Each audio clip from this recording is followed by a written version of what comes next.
I went from this, I want to quit, to this, and I'm gonna tell you how. So if you watched the last episode of my quest to top 10, you'd know I was a bit down in the dumps about my game. And I made 2 drastic changes that have taken me from being in the worst position in my badminton game to actually winning a tournament.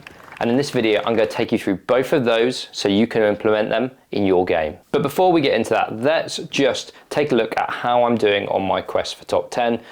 In the rankings, I started at 15. I've actually gone backwards. I've gone to 16, not a massive movement, and we're not expecting me to just keep going forward and forward, because with the rankings, with tournaments, everything's a bit up and down. So I'm not surprised there's been a bit of movement in the wrong direction, and hopefully we can turn this round. And with my side quest of losing weight, we're actually going in the right direction with that. I was 78 kg and I'm now down to 77 kg. Not a massive load of weight loss, but that was never the goal. It was just to start getting my weight moving in the right direction. So I'm really happy with that. Now I did play 2 tournaments within this episode.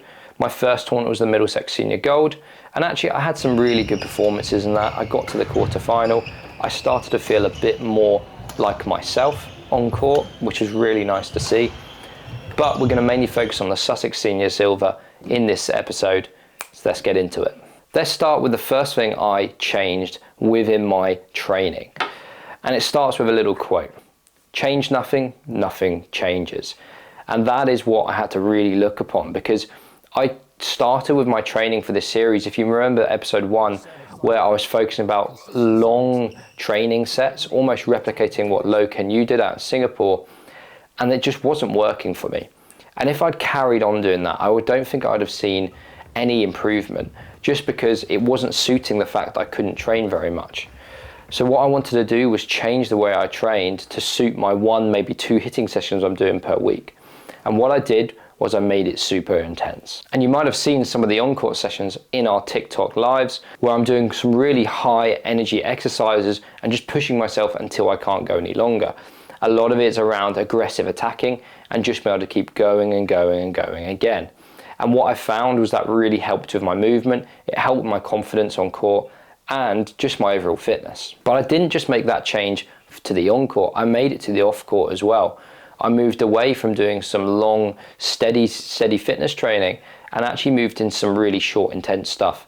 I got on what's called an assault bike, which is one of my least favorite exercises in the whole world, but it really, really hurts.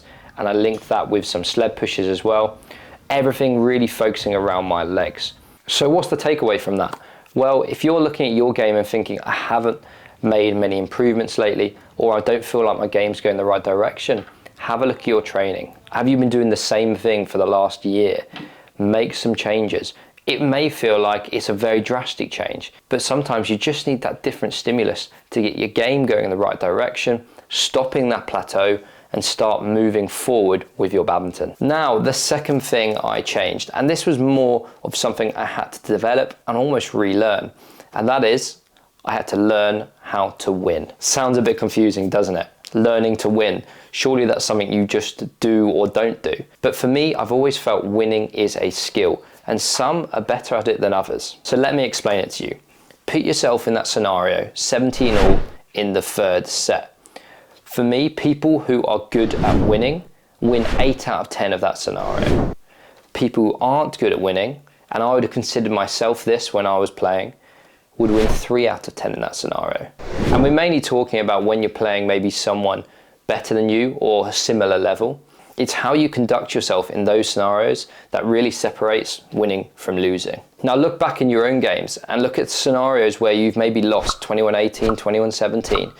Flip it and think, well, if I'd managed to convert those games, how would my tournament progression, my ranking, my overall badminton be in a different place if I'd managed to win those? And sometimes that's the difference between those who are good at badminton and those who are great. But how do you go about training this? Because it's winning, isn't it? Well, firstly, the biggest one you need to do is just play more matches. And this is something I've always been really firm on. You can't just have a long break and go into, say, a priority tournament and just start winning. You need those development tournaments to remind yourself how to get through a match, how to get win after win through a tournament to then hopefully win the whole thing. Then you are match ready, ready for that priority event. And for me, I've really narrowed it down to 2 areas of my game that I needed to get better at that really helped me win. And in a way, I developed those throughout my tournament. I won the Sussex Senior Silver, and that's what I'm going to take you through now.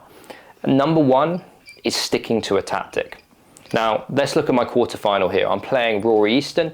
Now, you might have seen him in a recent episode we did of the match where I played him at singles. I managed to win that one, and I did win this one as well. But sticking to tactics is maybe something I've struggled with in the past, and I had to get this right here, because if you look at Rory, he's 6'4", he's really big, massive attack, and I had to get my tactics just right to ensure I could win. And the thing with tactics, it's not about just getting it right once or twice, it's about being consistent throughout the whole game. And this is something I've often struggled with in the past, and I would say I've had a lot of close losses because I haven't managed to stick to my tactics. And this is what I did quite well against Rory. I managed to play early net a lot. I managed to get my lifts just the right height. I wanted to go nice and high, give him lots of time, and I'm happy to defend, or I needed to get over the top of him into the corners. What I didn't want to do is just give him a nice heighted lift that he could really get onto, not give me time to get ready in my defence and make it really difficult for me. And I was really happy with how I played in that game. I managed to stick to my tactics really well, which could have been a really awkward game for me. Before we continue, I just want to make sure you're using the Badminton Zone as best as you can. We at the Badminton Zone understand that badminton coaching is harder and harder to come by, which is why we are here for you. Our online coaching platform is there for you to have 2 professional coaches in your pocket, anytime, anywhere. So if you're someone who wants to take your game to a whole new level, sign up for free, check out all our content on anything badminton related, and start your journey today. Now, sticking to tactics is obviously really good, but what happens if those are the wrong tactics? And this brings me on to number 2 when we talk about how to learn to win. And this is knowing when to pivot. What do I mean by that? Well, what I mean is when your tactics aren't going right and you're losing, not just doing the same thing over and over again, knowing when's the right time to change what you're doing. And this was evident in my semi-final game. I lost the first set and I really felt out of control. The normal style I was playing, my pushes to middle, weren't working very well. He had a really good spin net down the middle and I was really struggling with his attack. Go into the second set and I actually just carried on with the same thing, which was really silly of me. It took till the break at 11 for me to stop, calm down and almost just think, right, we've got to change something here. And this is when you learn to pivot. If I didn't pivot at this scenario, I probably would have lost that semi-final in 2 sets. I wouldn't be here talking to you about winning. I pivoted at the right time. I was brave and challenged him at the net. I got a really good mix of when to hold net and when to punch him into the corners. And then I attacked much better. I managed to overturn that second set. And then actually I got my tactics so right in the third set, I won very comfortably. That game could have gone 2 different ways, but if I didn't make that pivot change in the middle of that second set, I would have lost 2 sets comfortably. The last little bit of food for thought on that is your tactics might be right for set 1, but it might not be right for set 2. And then you've got to learn to pivot away from a good tactic that is no longer working into a different tactic that might work, because obviously our opponent is going to adapt to what we're doing. And then we go to the final. And this is where I'm going to give you a little bonus one to really think about. And that is concentration. And concentration is something that has plagued me throughout my career. It was one of my biggest Achilles heels when I was playing. I really struggled to maintain concentration, and it really seems silly in a way that you can't maintain concentration during a match, but they do. If you lose 2, 3, 4 points in a row, you need to stop, reset. You can't just keep going and going and going with it. And that's what I did well in the final. I maintained concentration, maintained my determination to get one more shuttle back. I knew the tactics I had in the final were right. I'd played this boy before, and I just needed to maintain concentration point after point, ensure I could get through the game. There's one little sentence I always say to myself that a coach taught me years and years ago, and that is, after every single point, just say, I want the next one. I want the next one. And for me, instead of thinking down the line about later points or what am I going to do in the change of ends, something like that, all I thought about was that next point. Can I win that next point? Being greedy, can I get the next one? Can I get the next one? And I find that centers me, it keeps me concentrated in the there and now. So obviously it was fantastic to get a win on this series. I was really happy with how I played, and it's a big turnaround from my last events. But obviously I've got to try and maintain this for as long as I can. I've got the Welsh International coming up in a few weeks, and I really need a good performance there to hopefully keep me in the running for my quest for top 10.